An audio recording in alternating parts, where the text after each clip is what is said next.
સ્વરૂપે મારી નજરે ના આવે કે જે બ્રહ્મ સ્વરૂપે જે પરમાત્મા આત્મા રમી રહ્યો છે એ મારી નજરમાં આવતો નથી.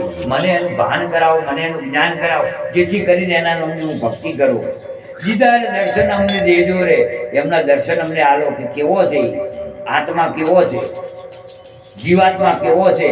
આનંદ રહી ગયો છે, આનંદ બોલે પણ છે. આ બોલનારો જે દાડે નીકળી જાય એ દાડે કોઈ પછી રહે આ જમીનમાં રહે નહીં.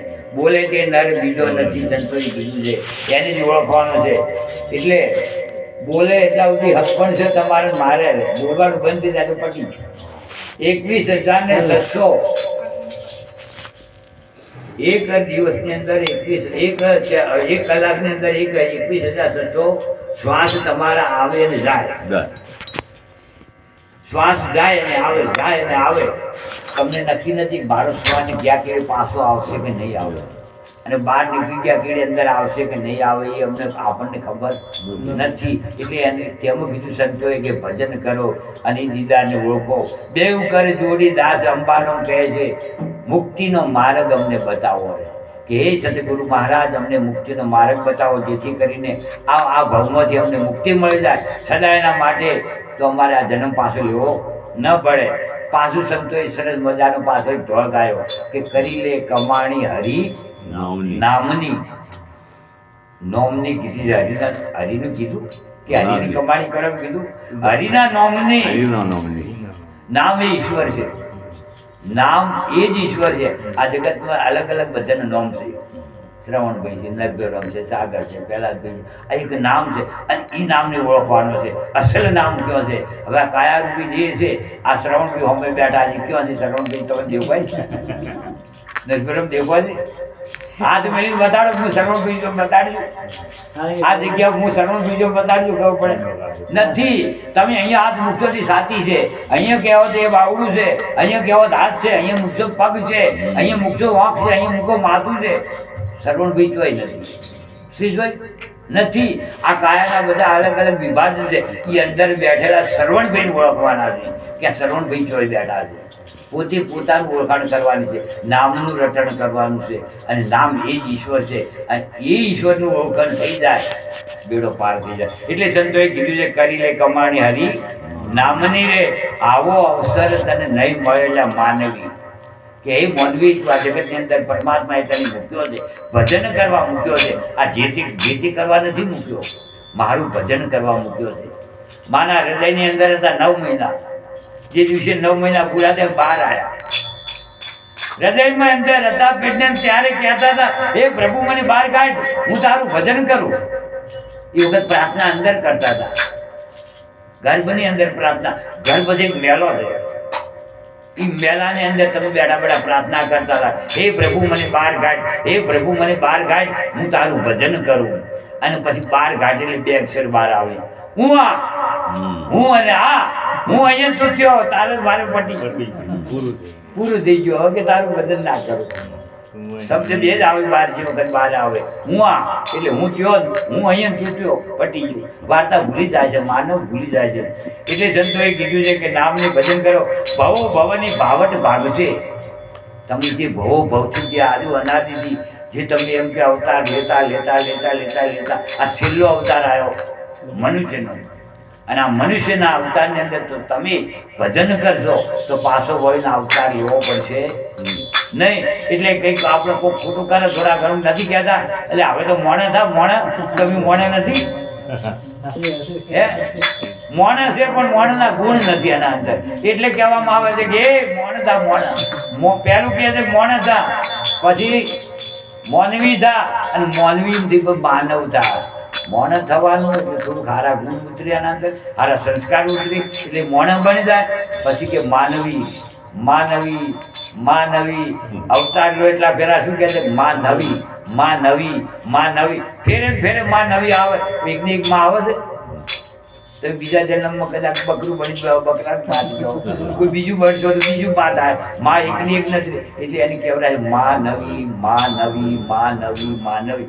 જન્મો જન્મની અંદર તમારે માં નવી કરવી. એટલે સંતોએ કીધું છે, એટલે ગુરુ સતગુરુએ કીધું છે કે માનવ બની જા. માનવ એટલે માં બીજી વખત જોવે જ નહીં. માં શબ્દ ના બોલવો હોય તમે એનાથી પરિપૂર્ણ થઈ જાઓ, પર ફરી પાછો તમારો અવતાર જ ના આવે, તમે ગર્ભની અંદર જ ના આવો, આ પૃથ્વીની અંદર જ ના આવો, એમનો માં નવ એટલે નવ માં ના આવે પછી.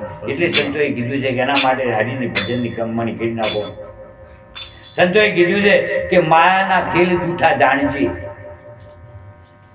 માયા એટલે મારું તારું, એમનો માયા. આ મારું છે ને આ તારું છે, આ ઘર મારું છે, આ માતાજી મારી છે, આ છોકરો મારો છે, આ બાપ મારો છે, આ મારું મારું મારું તારું કરે એમનો માયા છે. એટલે સંતોએ કીધું માયાથી તું પર થઈ જા. માયાના ખેલ જૂઠા છે. અર્જુનનો પુત્ર અભિમન્યુ ખૂબ લાડવા આવ્યો હતો અને યુદ્ધ થયું મહાભારતનું. મહાભારતના યુદ્ધની અંદર એ અર્જુનને પેલા 7 કોઠાને યુદ્ધની અંદર મરી ગયો હતો. અને એ વખત અર્જુનને એટલું બધું કાઢું લાગ્યું હતું કે રાત દિવસ એને ચેન નતો પડતો. મારો દીકરો મારો દીકરો મારો દીકરો મારો દીકરો, લડવામાં કોઈ ધ્યાન ના હાલે, રાત દિવસ બેહીને રાત દિવસ રડ્યા કરે. કૃષ્ણએ કીધું છે કેમ ભાઈ અર્જુન તું આવું કરે છે કે મારો દીકરો જતો રહ્યો, મારો દીકરો મરી ગયો.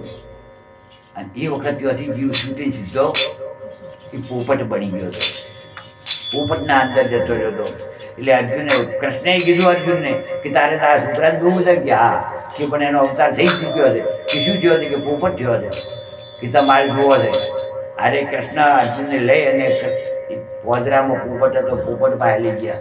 એટલે અર્જુને તેને કીધું બેટા બેટા બેટા. એટલે એ વખતે પોપટે કીધું કેમ બેટા બેટા કરે છે, હું તારો બેટો હતો એટલા દાડા હતો, તારે મારે કોઈ લેવા દેવા નથી, તું તારા ઠકડે હું મારા ઠકડે છું.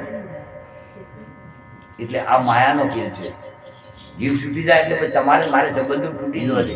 ત્યો પછી કોઈ નથી બાપ હોતો, કોઈ નથી બેટો હોતો, નથી કોઈ મા હોતી, નથી કોઈ દીકરી હોતી, કે નથી કોઈ બૈરું હતું. પછી જો માયા અહીંથી દેહ છૂટ્યો એટલે તમારે મારે સંબંધો પૂરા થઈ ગયો છે.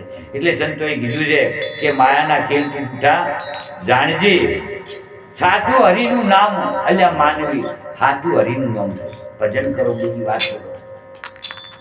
દેહમાંથી જીવ જ્યારે છૂટશે, આ દેહમાંથી જ્યારે જીવ છૂટી જાય, માલ તારો લૂંટી જાશે. એટલે માનવી કરોડો રૂપિયા ઘરમાં હોય, 10 માળનું મકાન હોય, ગાડી હોય, બંગલા હોય, ટ્રેક્ટર હોય, જમીન જાગીરી હોય, બધું હોય તમારું હતું એટલા દાડા હતું, વધી જીવ છૂટ્યો તમારું પૂરું એ બધું અહીંયા પડતો કરવાનું છે. 10 કરોડે વોચો પડતા કરવાના. એટલે કીધું છે કે માલ તારો લૂંટી જાય. એટલે માનવી આ બીજા માનવી છે તારો માલ લઈ જાય, એના કરતા તું હરિનું ભજન કરી.